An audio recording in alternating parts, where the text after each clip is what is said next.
और जो परम पूज्य भीमराव अंबेडकर साहब ने अपनी चार कुर्बान करके अंग्रेजों से लड़ करके आपको वोट रूपी अधिकार देने का जो काम किया था साथियों, इसको संभाल करके रखना पड़ेगा आप लोगों को। और इसके लिए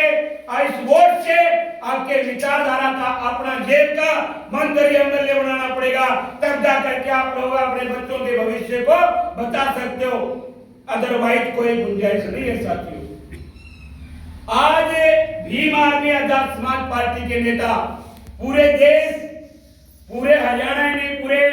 बिहार ने, पूरे देश के अंदर हर गांव में, हर कस्बे में, हर जिले के अंदर ये नीला पट्टा गले में डाल करके इस समाज की हर ताकत से, इस समाज की सुरक्षा करने के लिए, इस समाज की हर बहन बेटी, हर समस्या का समाधान करने के लिए, हर बदमाश से,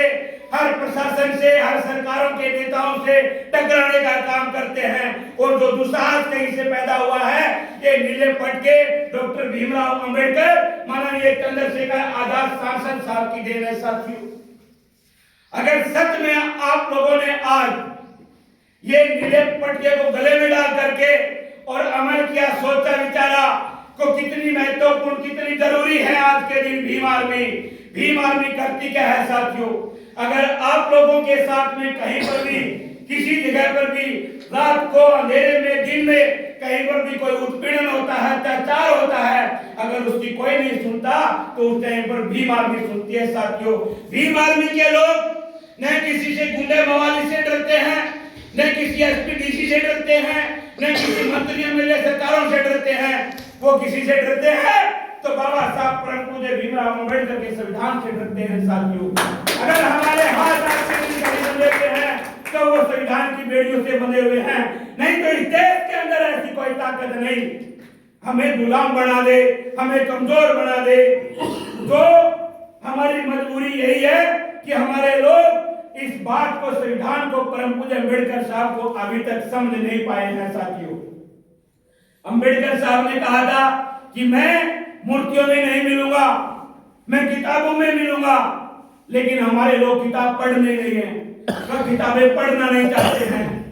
आज साथियों, राजनीति के जरिए परम पूज्य अंबेडकर साहब ने इस देश के अंदर व्यवस्था को बदला, और वो व्यवस्था को बदला। इस देश में रानी के पेट से राजा पैदा होता था, और वो इस देश के अंदर गरीब, कमजोर, ऐसा ये लोगों को गुलाम बनाते थे और उनको प्रताड़ित करते थे, और पशुओं से भी बदतर उनके साथ दुर्व्यवहार करते थे साथियों। उस रानी के पेट का ऑपरेशन इस देश में परम पूज्य डॉक्टर भीमराव अंबेडकर ने किया और कहा कि इस देश में अब राजा रानी के पेट से पैदा